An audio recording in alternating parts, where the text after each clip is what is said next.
Le plus grand salon d'Europe consacré à l'aviation générale a eu lieu récemment à Friedrichshafen dans le sud de l'Allemagne.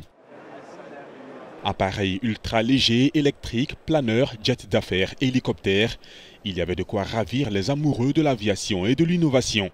Car ces petits aéronefs sont toujours plus surprenants. Les constructeurs regorgent de créativité et de génie, notamment pour améliorer la sécurité des passagers. Et sur ce point, la tendance est au parachute de secours, non pas individuel, mais pour l'ensemble de l'avion.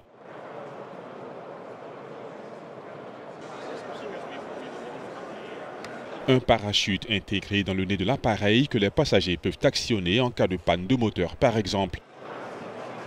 C'est ce que propose notamment Cirrus Aircraft.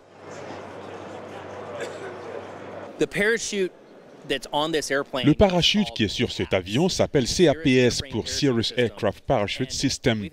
Nous avons un parachute sur chaque avion que nous avons conçu, soit 6300.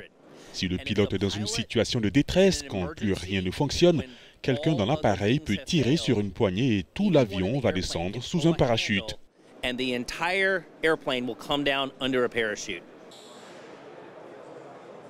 Autre vedette de cet Aéro 2016, les drones. Certains ont eu l'opportunité de piloter dans un hangar ces petits appareils volants.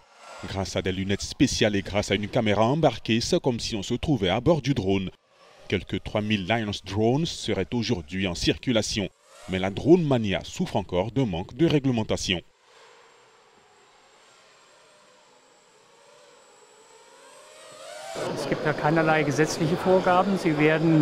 Il n'y a pas de restriction légale. L'utilisation est en fait la même que pour les modèles réduits d'avions. Il n'y a pas de règle en dessous d'un poids de 5 kg, ce qui signifie que n'importe qui peut acheter un drone sur Internet ou dans un magasin et peut l'utiliser sans savoir ce qu'il fait. Les pilotes de drones doivent être conscients de leurs responsabilités et des risques. Et cela n'est possible qu'à travers un entraînement spécifique qui n'existe pas encore. Il n'y a pas de réglementation pour les licences, il n'y a pas de formation dans les clubs, sauf dans les associations d'aéromodélisme, où les membres apprennent les uns des autres. Ils apprennent ce que nous appelons la conscience de l'aviation.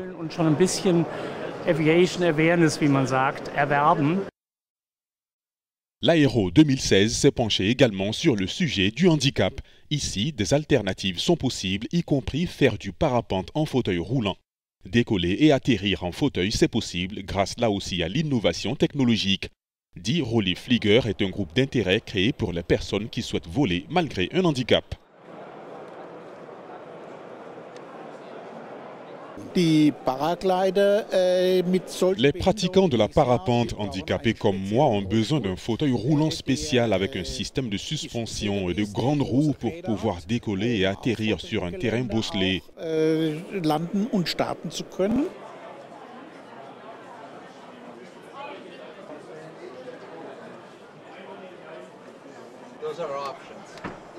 Faire du parapente, piloter un avion, le rêve de voler dans les airs peut devenir réalité.